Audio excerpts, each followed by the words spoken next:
Hello friends, welcome to model school Rajgarh. दोस्तों, उत्तर प्रदेश के मुख्यमंत्री माननीय श्री योगी आदित्यनाथ ने 19 अप्रैल 2020 को देर शाम उत्तर प्रदेश के समस्त जिला अधिकारियों से वीडियो कॉन्फ्रेंसिंग से बात की। और दोस्तों, 20 अप्रैल 2020 से जान है तो जहान है। जहान को दोस्तों सुरक्षित रखने के लिए, वहाँ आवश्यक गतिविधियों में ढील देने के लिए बातों पे विचार विमर्श किया और समस्त जिला अधिकारियों को स्थानीय प्रशासन के मुताबिक उनके विवेक पे दोस्तों छोड़ दिया कि वो किन बातों को ढील दें और किन गतिविधियों पे प्रतिबंध लगाएं। तो आते हैं दोस्तों माननीय मुख्यमंत्री जी की वीडियो कॉन्फ्रेंसिंग की जो महत्वपूर्ण बातें हैं वो भी बातें करेंगे। इसके साथ ही उत्तर प्रदेश में प्रतापगढ़ के जिलाधिकारी महोदय ने क्या निर्णय लिया है उससे संबंधित प्रेस वार्ता भी आपके समक्ष रखेंगे। तो आते हैं दोस्तों, देखते हैं किन किन बातों पे ढील दी गई है। 20 अप्रैल 2020 से जाने लॉकडाउन में ढील की बातें। जी हाँ दोस्तों, पत्र सूचना शाखा, मुख्यमंत्री सूचना परिसर, सूचना एवं जनसंपर्क विभाग, उत्तर प्रदेश। माननीय मुख्यमंत्री ने प्रदेश के जिलाधिकारियों से वीडियो कॉन्फ्रेंसिंग के माध्यम से वार्ता की।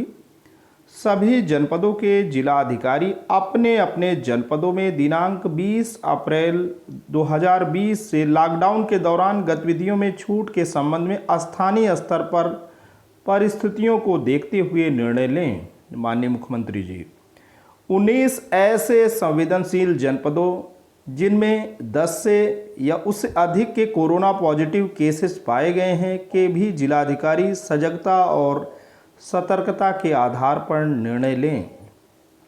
यह निर्णय हॉटस्पॉट वाले क्षेत्रों में किसी छूट के लिए लागू नहीं होगा। हॉटस्पॉट वाले क्षेत्रों में मेडिकल, स्वच्छता तथा डोर स्टेप डिलीवरी संबंधी गतिविधियां ही संचालित की जा सकेंगी। लॉकडाउन का 100% पालन सुनिश्चित किया जाए। जनपद स्तर पर कुछ औद्योगिक गतिविधियों में छूट दिए जाने के संबंध में जिलाधिकारी, मंडलायुक्त, DIG, IG, ADG, ACP, SSP, जिला उद्योग केंद्र के अधिकारी, उद्यमी आदि परस्पर विचार विमर्श कर निर्णय लें। हॉट स्पॉट के साथ अन्य सभी स्थलों को व्यापक स्तर पर सैनिटाइज किया जाए। लखनऊ, 19 अप्रैल 2020। उत्तर प्रदेश के मुख्यमंत्री श्री योगी आदित्यनाथ जी ने कहा कि सभी जनपदों के जिलाधिकारी अपने अपने जनपदों में कल यानी दिनांक 20 अप्रैल 2020 से लॉकडाउन के दौरान गतिविधियों में छूट के संबंध में स्थानीय स्तर पर परिस्थितियों को देखते हुए निर्णय लें और उनसे शासन को अवगत कराएं। उन्होंने कहा कि 19 ऐसे संवेदनशील जनपदों जिनमें 10 या उससे अधिक के कोरोना पॉजिटिव केसेस पाए गए हैं के भी जिलाधिकारी सजगता और सतर्कता के आधार पर निर्णय लें। यह निर्णय हॉटस्पॉट वाले क्षेत्रों में किसी छूट के लिए लागू नहीं होगा। हॉटस्पॉट वाले क्षेत्रों में मेडिकल, स्वच्छता तथा डोर स्टेप डिलीवरी संबंधी गतिविधियां ही संचालित की जा सकेंगी, अन्य कोई भी नई गतिविधि नहीं होगी। उन्होंने कहा कि लॉकडाउन की अवधि तक उसका 100% पालन सुनिश्चित किया जाए। 100% दोस्तों पालन सुनिश्चित करना है। जो भी है गतिविधियां उसमें 100% की बात की जा रही है। इसमें किसी भी प्रकार की लापरवाही व शिथिलता बर्दाश्त नहीं की जाएगी। माननीय मुख्यमंत्री जी आज यहां अपने सरकारी आवास पर प्रदेश के जिला अधिकारियों को वीडियो कॉन्फ्रेंसिंग के माध्यम से दिशा निर्देश दे रहे थे। उन्होंने कहा किसी भी प्रकार के से सोशल डिस्टेंसिंग और लॉकडाउन के मानकों का उल्लंघन ना हो। जनपद स्तर पर कुछ औद्योगिक गतिविधियों में छूट दिए जाने के संबंध में जिलाधिकारी, मंडलायुक्त, DIG, IG, ADG, SP, SSP, जिला उद्योग केंद्र के अधिकारी, उद्यमी आदि परस्पर विचार विमर्श कर निर्णय लें। भीड़ व अराजकता की स्थिति न पैदा होने पाए। एक्सप्रेसवे, हाईवे तथा अन्य निर्माण के संबंध में स्थानीय स्तर पर कार्रवाई सुनिश्चित की जाए। उन्होंने कहा कि किसानों को उनकी फसल का हर हाल में न्यूनतम समर्थन मूल्य मिले। शासन द्वारा किसानों की उपज को क्रय केंद्रों के अलावा उनके खेत पर भी खरीदने की व्यवस्था किया जाए। हॉट स्पॉट के साथ ही अन्य सभी स्थलों को व्यापक स्तर पर सैनिटाइज किया जाए। माननीय मुख्यमंत्री जी ने कहा कि मार्च के अंतिम दिनों में बाहर से प्रदेश में आए प्रवासी मजदूरों को भी उनके घरों में पहुंचाने की कार्रवाई सुनिश्चित किया जाए। यह सभी क्वारंटीन की अवधि पूर्ण कर चुके हैं, किंतु फिर भी उन्हें होम क्वारंटीन किया जाए। उन्होंने कहा कि जनपद स्तर पर अलग अलग टीम गठित कर प्रत्येक टीम को अलग जिम्मेदारी दी जाए और उसका प्रभावी अनुसरण किया जाए।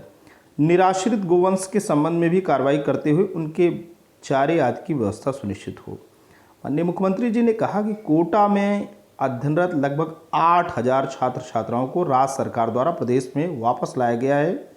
इन सभी के होम क्वारंटीन की व्यवस्था सुनिश्चित किया जाए। कोई भी नया व्यक्ति यदि बाहर से आता है तो उसके मूवमेंट पर नज़र रखते हुए व्यवस्थाएं सुनिश्चित की जाएं। हर गांव व कस्बे में वॉलंटियर्स की सहायता से यह कार्य किया जाए। यह वॉलंटियर्स युवक मंगल दल, एनसीसी, एनएसएस, ग्राम चौकीदार, नेहरू युवा केंद्र आदि के हो सकते हैं। माननीय मुख्यमंत्री जी ने कहा कि बाहर से आए व्यक्ति को हर हाल में क्वारंटीन किया जाए। यह देखा जाए कि मंडी, बैंक, राशन व दवा की दुकान आदि पर भी सोशल डिस्टेंसिंग में किसी भी प्रकार की कोताही ना हो। उन्होंने कहा कि मेडिकल इन्फेक्शन को भी रोका जाना सुनिश्चित किया जाए। मीडिया ब्रीफिंग शासन स्तर पर नियमित रूप से प्रतिदिन की जा रही है। यदि स्थानीय स्तर पर इसकी आवश्यकता होती है तो सावधानी बरतते हुए पूरी तथ्यपरक जानकारी और तैयारी के साथ मीडिया को अवगत कराया जाए। माननीय मुख्यमंत्री जी ने कहा कि आगामी 23 अप्रैल 2020 से रमजान माह प्रारंभ होने जा रहा है। इस संबंध में भी धर्मगुरुओं, मौलवियों व मौलानाओं से संवाद स्थापित करते हुए यह सुनिश्चित किया जाए कि कहीं भी भीड़ एकत्रित न होने पाए। सभी धार्मिक कार्य घर से ही संपन्न किए जाएं। वीडियो कॉन्फ्रेंसिंग के दौरान मुख्य सचिव श्री आर के तिवारी, कृषि उत्पादन आयुक्त श्री आलोक सिन्हा, अपर मुख्य सचिव गृह एवं सूचना श्री अवनीश कुमार अवस्थी, पुलिस महानिदेशक श्री हितेश चंद्र अवस्थी, अपर मुख्य सचिव वित्त श्री संजीव कुमार मित्तल, प्रमुख सचिव मुख्यमंत्री श्री एसपी गोयल एवं श्री संजय प्रसाद, प्रमुख सचिव चिकित्सा एवं स्वास्थ्य श्री अमित मोहन प्रसाद, सूचना निदेशक श्री शिशिर सहित अन्य वरिष्ठ गण उपस्थित थे। तो दोस्तों, ये तो रही माननीय मुख्यमंत्री जी की वीडियो कॉन्फ्रेंसिंग, जिसमें सक्षम अधिकारियों के साथ संबंधित समस्त जिला अधिकारियों को सूचित किया गया कि कैसे आपको काम करना है। अब आते हैं उत्तर प्रदेश के ही एक प्रतापगढ़ जिले में, जो हमारे माननीय जिला अधिकारी महोदय हैं, उन्होंने क्या प्रेस वार्ता किया है। दोस्तों, प्रेस विज्ञप्ति यहाँ होती है कि कोरोना वायरस कोविड-19 की लॉकडाउन से आमजन की समस्याओं के समाधान हेतु शासन द्वारा प्राप्त निर्देश के क्रम में निम्न प्रतिबंधों के साथ हॉटस्पॉट एरिया को छोड़कर तथा सोशल डिस्टेंसिंग के प्रोटोकॉल से पूर्णतः अनुपालन की शर्तों के साथ निम्नवत गतिविधियों के संचालन की दिनांक 20 अप्रैल 2020 से अनुमति प्रदान किया जाता है। तो दोस्तों, कौन कौन सी अनुमति प्रतापगढ़ जनपद में हमारे दी गई है। पहली बिंदु है, अस्पतालों में ओपीडी क्रियाशील रहेगी। जन औषधि केंद्र, दवा की दुकानें, मेडिकल उपकरण की दुकानें, पशु चिकित्सालय, क्लिनिक, पैथोलॉजी लैब, वैक्सीन आपूर्ति, उसके संग्रह केंद्र, औषधालय सक्रिय रहेंगे। सभी कृषि व बागवानी गतिविधियां पूर्ण रूप से क्रियाशील बनी रहेंगी। यथासम्मत कृषि कार्य, कृषि उत्पादों की खरीद में लगी एजेंसियां, कृषि उत्पादन मंडी समिति द्वारा संचालित विपणन क्रियाएं, कृषि मशीनरी की दुकानें और उसके स्पेयर पार्ट्स तथा मरम्मत से संबंधित दुकानें, उर्वरक, कीटनाशक व बीजों का निर्माण व वितरण संबंधित दुकानें, कंबाइंड हार्वेस्टर।